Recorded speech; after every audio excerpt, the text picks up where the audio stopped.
I was in the U.S. Army, served with the 82nd Airborne Division. I was an infantryman, and I did 2 tours to Iraq. Well, I was in the Army. I was in for 8.5 years. I was in the Army National Guard to be more specific. I did 4 tours in Iraq, in the United States Army, 82nd Airborne, 2nd Battalion, 325th Airborne Infantry Regiment. I was drafted into the service August 6th of 1966, and I was with the Army 1st Infantry, 1st Squadron, 4th Cav, and we were stationed in Fuloy. I was in the military in 1969. I spent 2 tours in Vietnam. I was wounded on my first tour. I completed high school early to join in 2005. I was 18 years old. My MOS was a communications repairer. I was stationed in Tikrit at FOB Spiker, but I traveled around a lot. I ran IED sweeps, Operation Trailblazer out of Baquba, and then my extension, I was a gun truck, so I saw just about every base in Iraq. We were tasked with patrolling some areas and making sure some bridges were secure, and happened to be going across a bridge when they blew it up. The first time I ever got blown up was while in these towers, and then I had a big mortar, fired into where I was at and blew up right underneath the tower I was in. Mortar attacks are like, it's an everyday thing, mortar attacks. Firefights, it's just like what I tell people when they want to join the military. Sure, it's like Xbox and PlayStation, only you die. There's no coming back. And when I say it's raining bullets, it was literally raining bullets. I proceeded to grab the machine gun and attempted to kill as many Viet Cong as I could so that we can get out of the area, get the bodies at. The only thing I can remember is coming to in the medevac.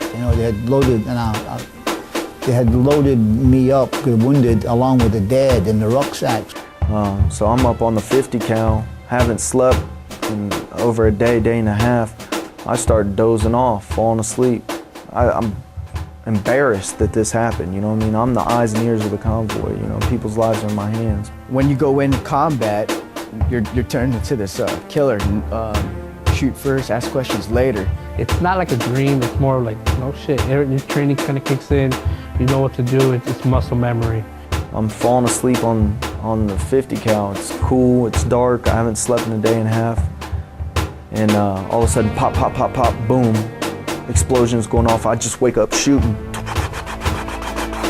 don't even know what I'm shooting at, man. It's just buildings. I was actually injured overseas, or over there too, in Mosul by a grenade. I was going across a bridge and I got blown off the bridge. And I tried to catch myself with the arms, but my arms shattered. I've had the pleasure of experiencing IED or 2, and it just rocks your socks off. It rocks you. It's hot. It's dusty. There's smoke. You're disoriented. Most IEDs, how they happen while you're driving, they wait until your vehicle passes by and they hit a switch. Boom! It feels like your whole chest caves in. All the air is sucked out of your chest. You can feel the pressure on your entire body. A giant cloud of dust and smoke comes around the vehicle. You can't see anything. You don't know if you're hit. It happens so fast, it's so loud, you can't hear. And it is the most terrifying experience you've ever been through. But IED is a misnomer. It's called an improvised explosive device. Well, the Pentagon's data on IEDs is hardly primitive or hardly improvised. If you wire together 305 or 155 millimeter shells, put them in the ground, put 10, 12 pounds of Sentex on top of them, and then some canisters of butane gas, it'll turn over a 70-ton M1A1 tank. The blast is within 10, 15 meters of the blast, the temperature is 6,000 degrees Fahrenheit. The blast wave moves out at like 14,000 feet per second, 400 or 500 times atmospheric pressure. I mean, you can get your brain rattled if you're 50 meters from one of these. I mean, so, they're not improvised. They're very sophisticated. It actually hit all 7 of us who were on that rooftop that day. I came out of being knocked out, and I had this floating sensation, but I couldn't see out of my eye, and I couldn't move because there was weight on top of me. I thought I was dead. All I remember is, open up my eyes, I see blood coming down my face. As I picked up 7 bodies, Charlie whacked all 7 of them. I threw him into the helicopter. The last kid I picked up had his face smashed in. They had taken a rifle and caved his head in. But when you get out of the military, they don't turn off the switch, you know? So you get out of the military and you still have this killer instinct in you. And now you got to come home with that. When I got out of the Army, it was a very hard transition for me. There are neurosurgeons who will tell you that they'd rather take care of a patient that had a penetrating head wound with the damage along the track than somebody who has a significant concussive injury. And it's important that people realize that, because that's what our troops are exposed to today. Trauma, the common element in both PTS and TBI, is also the common denominator among all the combat vets we spoke with. It's this same trauma, usually in the form of repeated blast injuries, that makes the combat vet's transition back into civilian life so difficult. Because the first thing that goes in concussive injuries is what's called executive functions. In essence, thinking clearly. Our brain's executive function has everything to do with who we are, how we organize and plan our lives, and how we function with others. For our veterans, some of those things we take for granted are their greatest challenges. I always had a problem with crowds. You know, I was hyper vigilant. I was constantly looking at hands, looking above ground, looking at the next level, see if there's anything going on. So if there were any threats. You have that paranoia for a lot of years when you come home, and people don't even realize. I never realized I had it. I don't go to the mall or the supermarket. I've got a wife that goes to the mall and the supermarket. I generally spend most of my day at my house. Unless I have something planned, like that I know where I'm going, but I don't have a lot of outside activities. I'm generally just kind of like stay close to home, you know.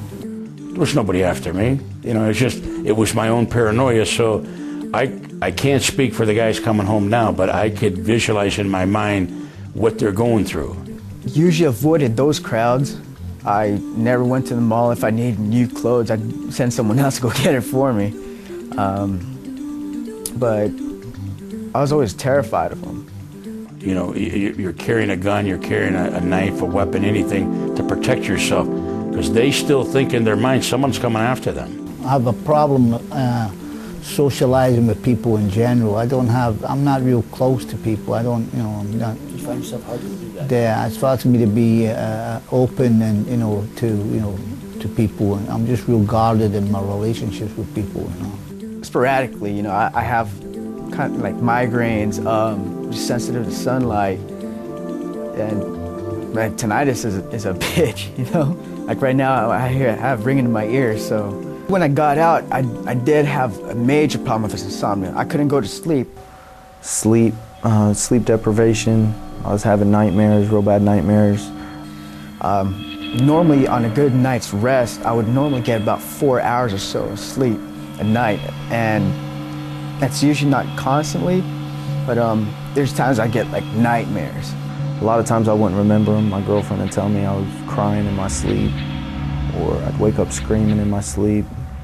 It would be myself and my team entering a house. We kick in the door and it's in the kitchen, and we make sure the house is clear. Well, and there's a woman shaking there, you know, and speaking Iraqi to us. And we say, okay, you know, everything's clear. Next thing I know is that she runs up to me and I get blown up. And all of a sudden I wake up from my nightmare, just sweating. Rebecca Kramer, the mother of combat veteran Andrew Chambers, explained to us some of the differences she observed in her son upon his return from war. They had a welcome home for him close to here, and he got off the bus. It was a hero's welcome. My family was there. Everybody was proud to see us. When we came through the airport, everybody was clapping for us. You know, it was a touching moment. And I went to touch his face, and he blocked me. It was just reactionary. I still didn't see it for myself. It was just what friends and family were telling me. He came around pretty quickly, but you couldn't come up behind him and give him a squeeze or anything, because he went into defense mode. Family members just telling me they're scared of me. He was really excited to be home. Unfortunately, he started drinking right away and couldn't cope. He couldn't hold a job. It was getting bad. I wasn't sleeping. I was drinking too much. When I got out, I definitely had, some friends, here in Ohio that, weren't ever in the military, so they were civilians all their life. So that different, what's the word? Influence. Alcohol, drugs. I'd go to the VA and ask them for help, and all they wanted to do was drop medications on me. Here, take these. They'd give me a huge pile of bottles that's saying, okay, this is for this is for that, that's gonna help you go to sleep. It's self-medicating, it's, wow, how many pills do you have to take? When I was drinking, I had no stress, no PTSD symptoms, so to speak. Went into the VA Medical Center in Columbus, Ohio, and told them what was going on. They diagnosed me with post-traumatic stress. They gave me a prescription for 15 milligrams of mirtazapine, which is a sleep aid and antidepressant, and sent me on my way. Problems with relationships and trusting people, and he went into a downward spiral. They don't just get off the plane in America and the war's over with. The war may not end with them for years. It may be 30, 40 years before they can finally put their head down on the pillow.